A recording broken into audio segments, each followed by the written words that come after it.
মাঠে ছিল গোল, নাটক আর শিরোপার লড়াই। তবে সদ্য সমাপ্ত ফিফা ফুটবল বিশ্বকাপে মাঠের বাইরেও চলেছে আরেকটি অদৃশ্য প্রতিযোগিতা, ভুল তথ্যের বিস্তার। বিশ্বকাপকে ঘিরে সামাজিক যোগাযোগ মাধ্যম ও গণমাধ্যম বিশ্লেষণ করে রিউমর স্ক্যানার শনাক্ত করেছে ১১৩টি ভুল তথ্য।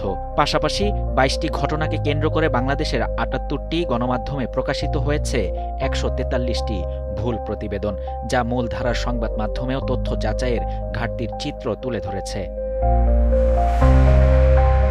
বিশ্লেষণে দেখা যায় সবচেয়ে বেশি ভুল তথ্য ছড়ানো হয়েছে আর্জেন্টিনাকে ঘিরে। দলটি নিয়ে শনাক্ত ৫২টি ভুল তথ্যের ৬৫% ছিল নেতিবাচক। চ্যাম্পিয়ন স্পেনকে নিয়ে ছড়ানো ২০টি ভুল তথ্যের ৮০% ছিল ইতিবাচক। এছাড়া ব্রাজিল, মিশর, পর্তুগাল, ইরান, ফ্রান্স, নেদারল্যান্ডস ও ইংল্যান্ডকে নিয়েও বিভিন্ন ধরনের বিভ্রান্তিকর তথ্য ছড়ানো হয়েছে। খেলোয়াড়দের মধ্যে সবচেয়ে বেশি অপপ্রচারের শিকার হন লিওনেল মেসি।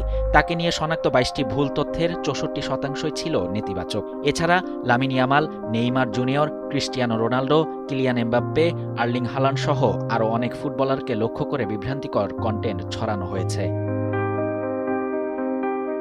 রিউমার স্ক্যানারের তথ্যমতে গুজব ছড়ানোর কৌশলেও এসেছে নতুন মাত্রা। এআই ব্যবহার করে তৈরি ভুয়া ছবি ও ভিডিও, পুরনো ছবি ভিডিওকে নতুন ঘটনার দাবিতে প্রচার, ভুয়া মন্তব্য, ভুয়া ফটোকাট এবং ব্যঙ্গাত্মক কন্টেন্টকে সত্য হিসেবে উপস্থাপনের মতো কৌশল ব্যাপকভাবে ব্যবহার হয়েছে। শুধু এআই নির্ভর ভুয়া কন্টেন্টই শনাক্ত হয়েছে ৩৩টি। ম্যাচ ভিত্তিক বিশ্লেষণে সবচেয়ে বেশি গুজব ছড়িয়েছে আর্জেন্টিনা স্পেন ফাইনালকে ঘিরে, যেখানে শনাক্ত হয়েছে ২২টি ভুল তথ্য। সব মিলিয়ে এই বিশ্লেষণ দেখায় আধুনিক ফুটবলের সবচেয়ে বড় আসর এখন শুধু মাঠের নয়, তথ্যের জগতেও এক বড় লড়াইয়ের মঞ্চ।